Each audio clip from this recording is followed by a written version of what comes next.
All right, guys, we are here at X Games Minneapolis, and I am once again teaming up with Hyper BMX to do our second rider interview. And the rider that we are interviewing today is a BMX competition phenom. With the biggest tricks and consistency, second to none, he has cemented his legacy as the fiercest two-discipline rider of his time. He has helped push modern-day park riding by literally finding a new way to ride a BMX bike and crack the codes to world's first tricks. So let's go sit down with Logan Martin.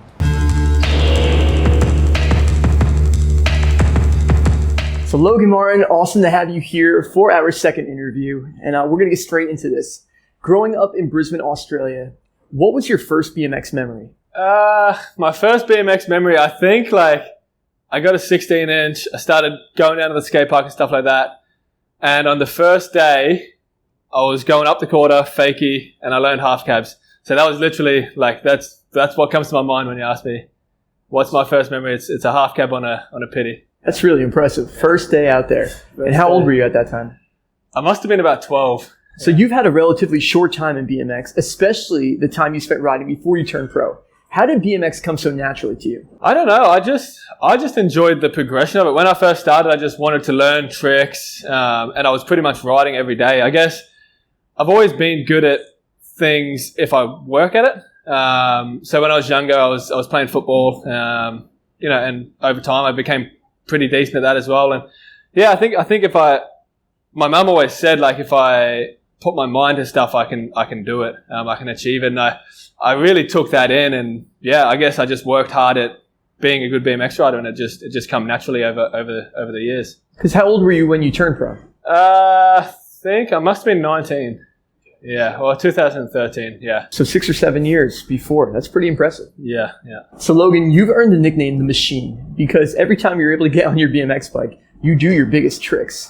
What motivated you to take this path in BMX? Just going back to when I first started riding, and I wanted to learn new tricks every day. And over the years, I just wanted to do bigger and better tricks. And I thought that's the path that I wanted to take. I thought for me to become pro and do well at contests, it's doing big tricks, which obviously it is, but obviously there's a lot more to that. But yeah, just putting a lot of tricks together, and I really enjoyed doing tail whips and bar spins and flipping, and combining all that together really sort of suited the way I wanted to ride. So pretty early on, you had your sights set on being a competitive rider. When I first started riding, I was obviously getting more and more into it. So I was watching it online. I was watching it on the TV. And when I was watching X Games and Dew Tour and watching yourself on TV when I was younger, it's damn, I want to be there. I want to be at those big events. And doing the biggest, craziest tricks in front of a big crowd and on the TV. So yeah, that's sort of where my progression came in. So that leads us to our next question. You wanted to become a professional BMX rider that competed. Now you are one that competes. What's it like being a rider that focuses so heavily on competition? It's amazing. I've literally made it in BMX to where I wanted to. I'm competing at all the big events in the world, doing well at them. But it doesn't come without the hard work. It's stressful at times. It's not easy. It's definitely not easy. It was hard to get to the top. It's harder to stay at the top, I believe. But I wouldn't change it. It's unreal. It's an amazing feeling. Yeah. And when you say it's stressful, what parts of being a pro rider is stressful to you? I guess it's when you're at events and stuff like that. It's obviously a lot more stressful. You obviously set out what you want to achieve at that contest, and it's you don't know how it's going to play out until it plays out. So it's leading into the event. It's always a bit stressful, but it's also stressful in the sense of anything can happen. It's a dangerous sport. We obviously want to stay as healthy as we can, but we have risks every time we ride. So it's also stressful in that sense too. So what do you think is the hardest part about being a professional rider? The hardest part about being a professional rider, I guess. You've obviously got to be pushing yourself every day while you're at home, doing all your biggest stuff.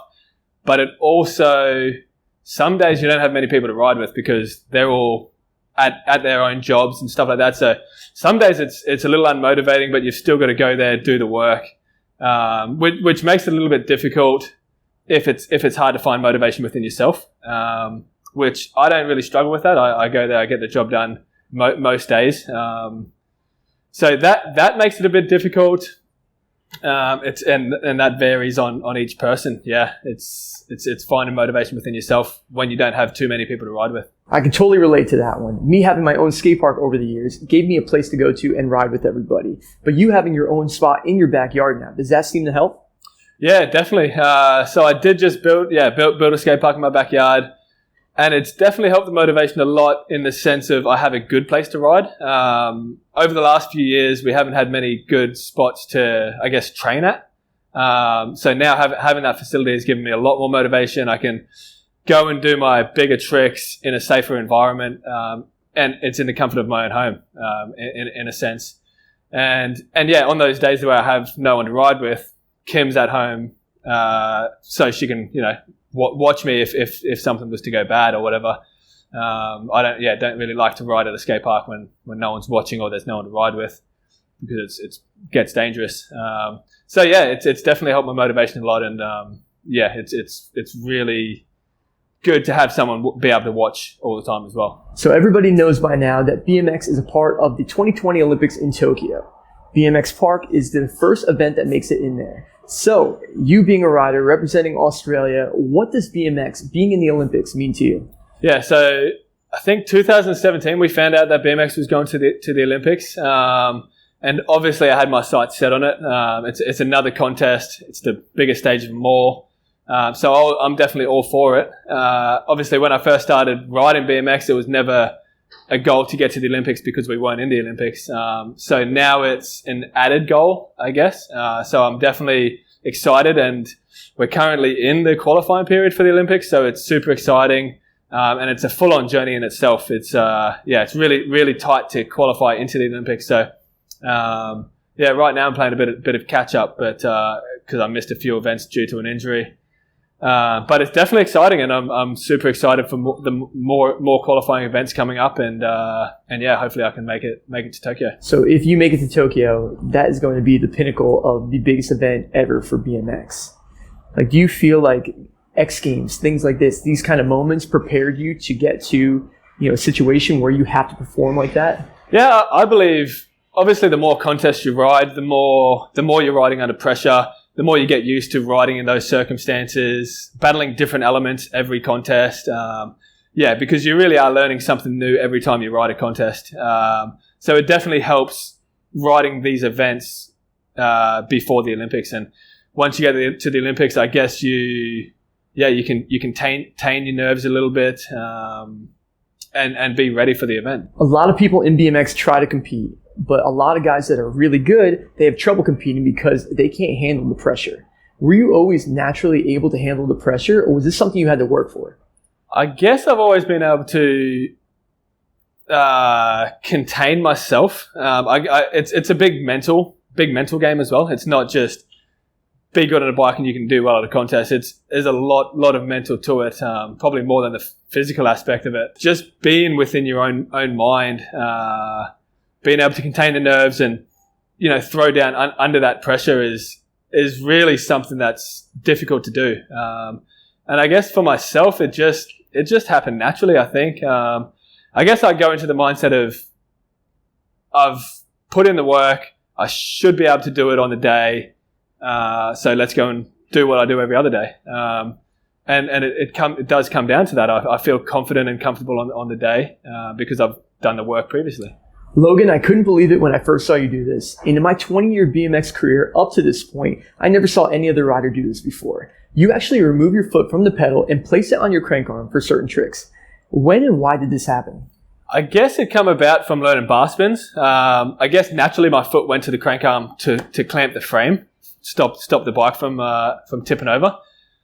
And I guess when I started learning whips, I was catching on the crank arm. And I'm like, well, it's pretty comfy on there for me. It just serves as a platform. I guess, if you're not pedaling, a pedal is just a platform as well. So I treated it as a platform. And over the years, doing bar spins, doing tail whips, I actually learnt to pump transitions on my crank arm as well, because obviously if you're doing back-to-back stuff and I do tricks off my crank arm, it worked better if I just stayed on my crank arm to pump the transitions and do the next trick. So it just come from learning a few tricks, landing on the crank arm and being like, well, that's comfy. And then I just adjusted my riding to that, and it's just become natural. So is there certain tricks that you place it on the crank arm, like guaranteed, or is there certain tricks that you'd only place it on the pedal? No, so it just goes there naturally. As soon as I pop, my foot just goes there. So I'll take off. If I'm going to do a truck or something, I'm not already on the crank arm. I'm going up on my pedal. If I've needed to pedal before, I'll be on my pedal. And then as soon as I spin, set up for the bar spin, my foot's already gone over there. So it just happens naturally. And I guess from when I've first learned the tricks, it just happened naturally. And yeah, I mean, that's the way my riding style sort of turned into over the years, and it was just natural for me, and it was a comfy way for me to do it. I guess earlier on, maybe like 17, 18, I was probably standing on my crank arm a little bit too much. I didn't really need to be there, but so over the last few years, I've changed it. So if I don't need to be there, I'll be on my pedal. I'll go back to my pedal, which I think when I watch back, it looks better. I like the look of that more. It's pretty crazy to hear, man, because I grew up, always seeing the pedal. That's the only thing you could stand on. And then I see you riding like that. And then I see so many kids around the world that are doing that. And it's all because of you. And it seems to work fine. It seems to work really good. So that leads us to our next question. And this is away from tricks. This is something that's kind of personal. So you just became a parent for the first time. And everyone that I talk to about this, they say that they never knew they could love something as much as they love their child. How does that affect a professional BMX rider? Yeah, so that is 100% true. I have like a niece and nephew. Obviously, I love them, but having my own boy right now it's hard to put into words. It really is. You cannot love something any more than that. It hasn't changed anything within my riding and stuff like that. It's just obviously I have more responsibilities now. I've got to provide for my family and stuff like that, but my mindset still stays the same on my bike. I'm here to get a job done, or if I'm at the skate park, I'm there to put in work. And it's just added responsibility. And we're at X Games right now, obviously, and they come over for the flight. He's only 11 and a half weeks, but it's super chill. It's super good to have them here, and yeah, being a father is unreal. It's amazing. Congratulations, man. Seems like you're very, very proud of Noah. Definitely. It really is hard to put into words, but it's something so special. It really is. So Logan, who is your favorite rider of all time, and what about that rider makes him so memorable? My favorite rider when I was younger to watch was Brett Banasewicz. The pump he had was something special, and the way he just did tricks, like it looked super easy. So that really pushed my riding to want to go that way and make tricks look easier than what they actually are. Or like obviously they're not easy to do, but if you can make something look easy, that's the way I wanted to do it. So yeah, Brett really had that about him, and he had a super crazy pump, and it's obviously unfortunate what happened. But yeah, Brett was really something special to watch. I totally agree. That's a great answer. Brett was an amazing bike rider, and just seeing how he affected BMX in his short time as a pro is truly amazing. Yeah, it really is. So Logan, this is our last question of the interview. Thank you for taking the time out of your busy X Games schedule and making this happen. So in the future, when people think about Logan Martin as a rider, how do you want to be remembered? So yeah, I guess I've never really thought in depth of a question like this. But if I was to answer it, I would like to be remembered as a serious competitor and being at the top for a very long time. I've over the last 7 or so years, I've tried to do the best I can at every event, and I believe I've done that. But say 10 years after I've stopped riding, if someone still remembers, oh, Logan killed it at every event or did this at every event, I guess that's how I'd like to be remembered. Just a hard-working, serious competitor. Yeah.